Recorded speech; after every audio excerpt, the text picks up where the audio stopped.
Hello and welcome back to everyone.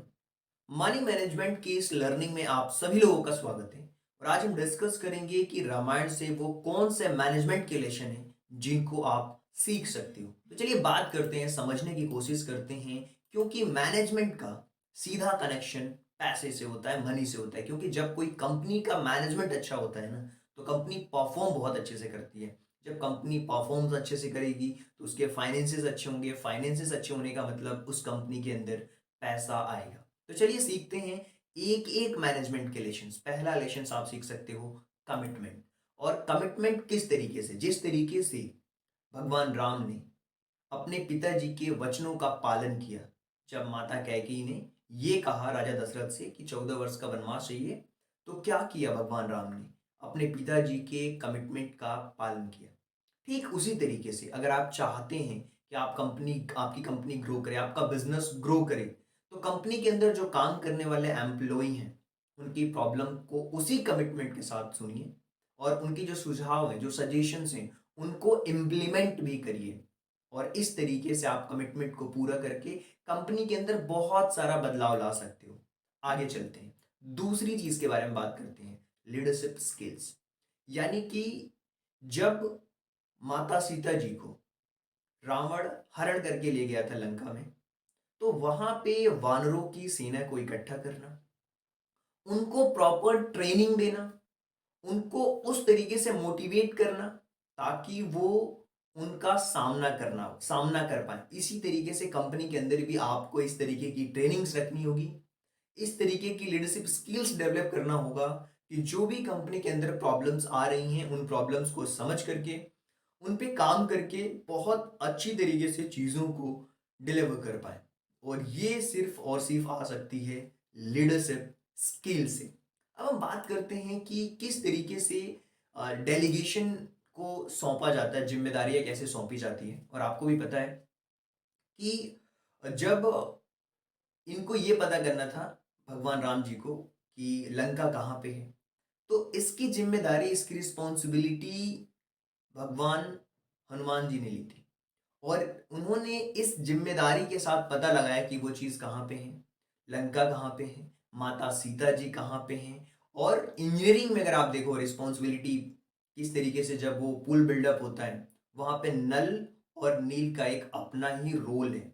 उनको पुल को design करने का एक तरीके से काम दिया गया था।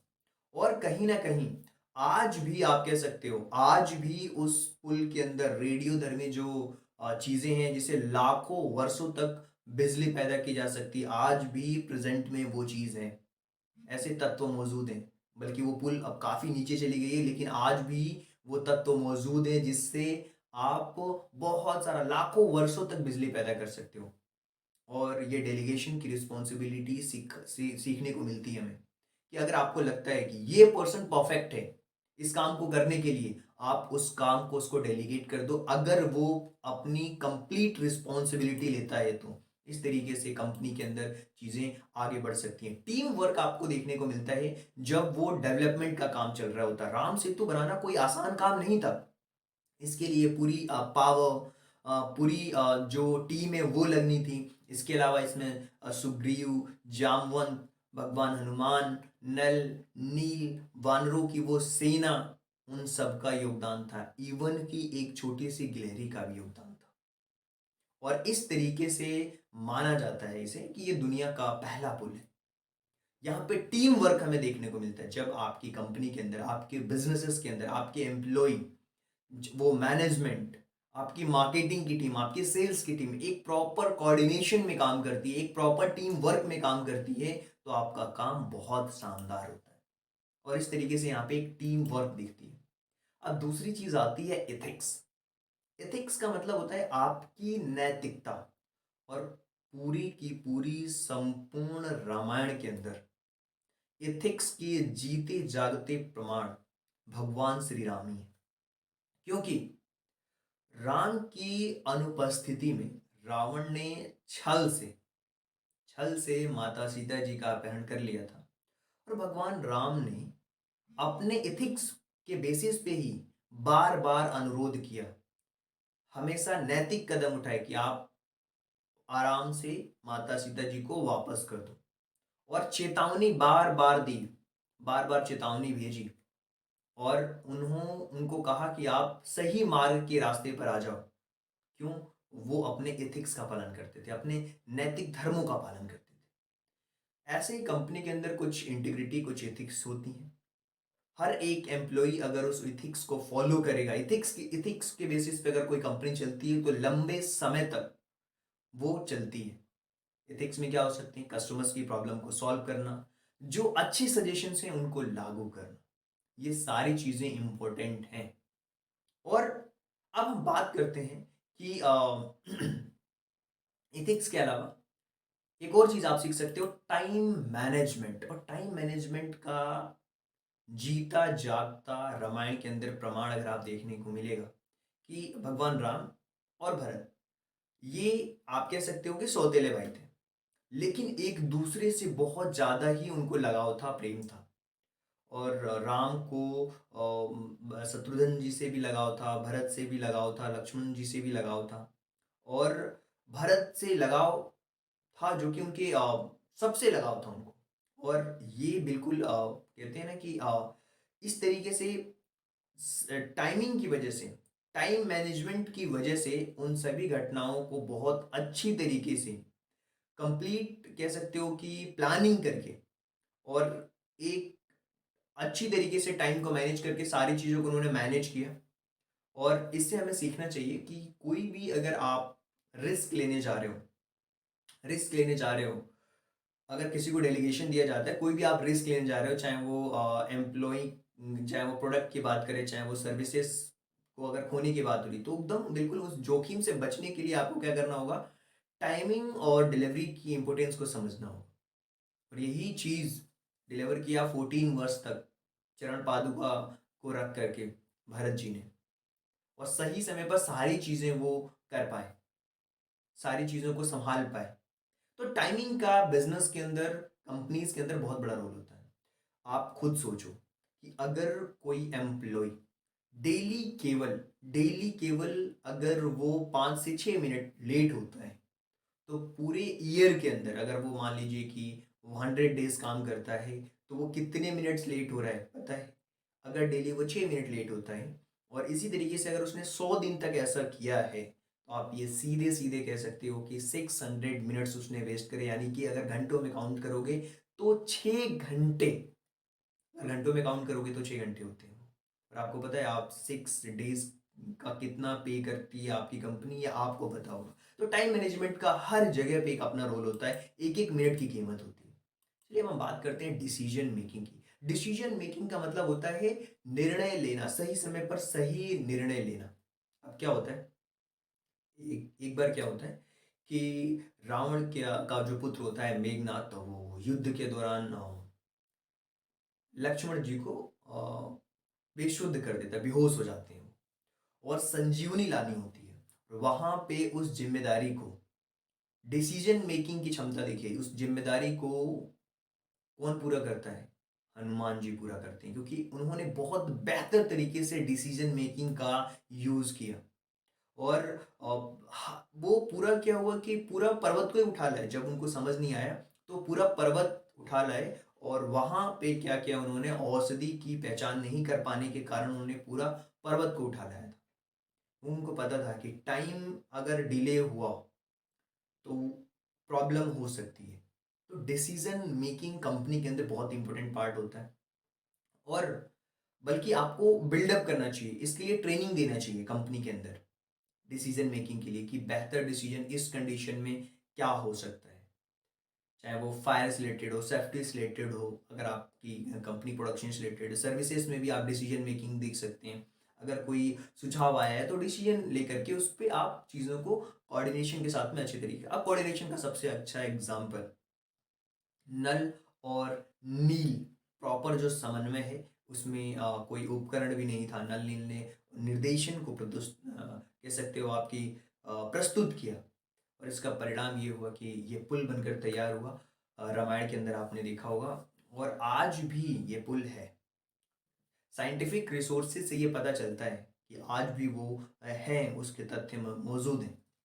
कोऑर्डिनेशंस इससे पता लगता है, कोऑर्डिनेशंस का भी रोल होता है कंपनी के अंदर। प्रॉपर कोऑर्डिनेशंस के साथ ही रोल होता है। अब बात आती है वैल्यूज़ की।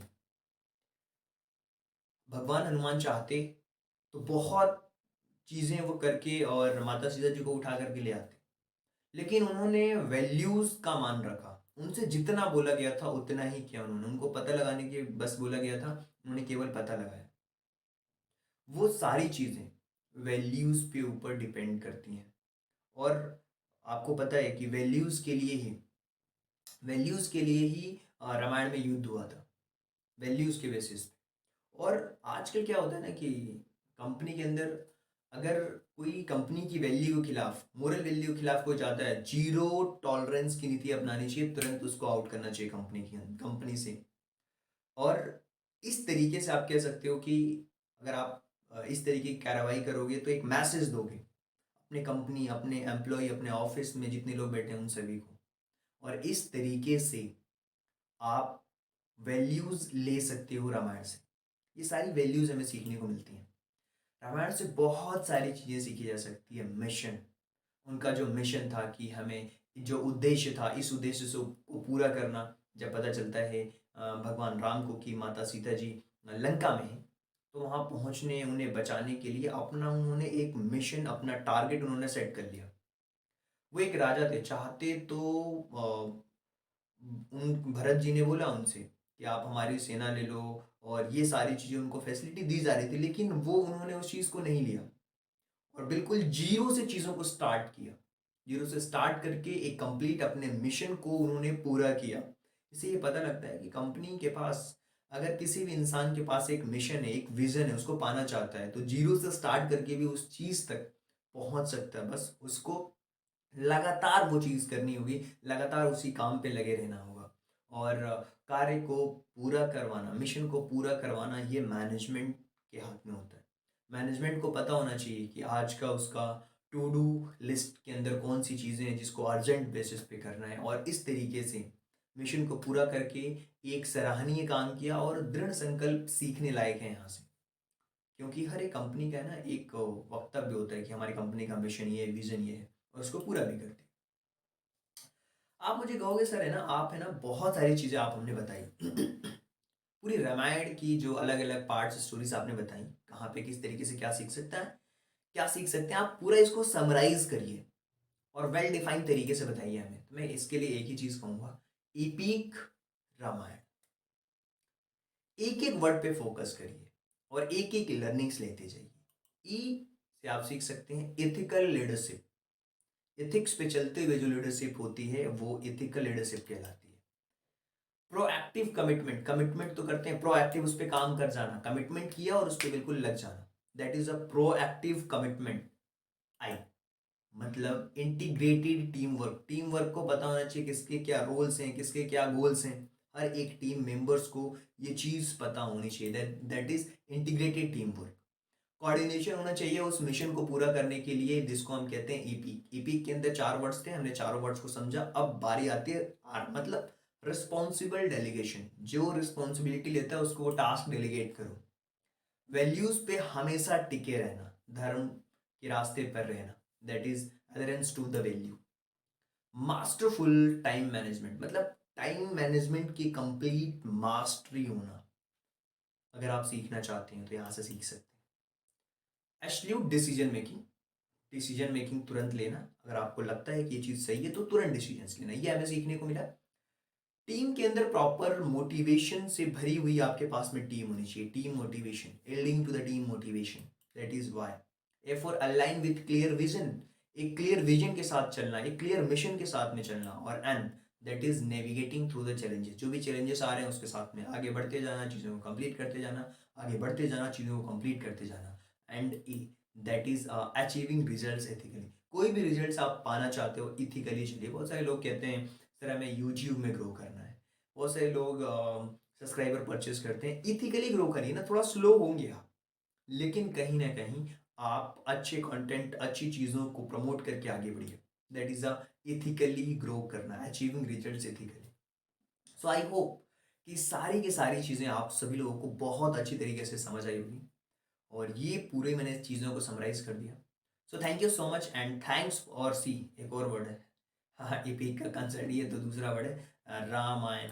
आई थिंक सारी चीज़ें आप लोगों को बहुत अच्छी तरीके से समझ आई होगी। So thank you so much and thanks for giving your PCS time at the last. God bless you. Thank you so much.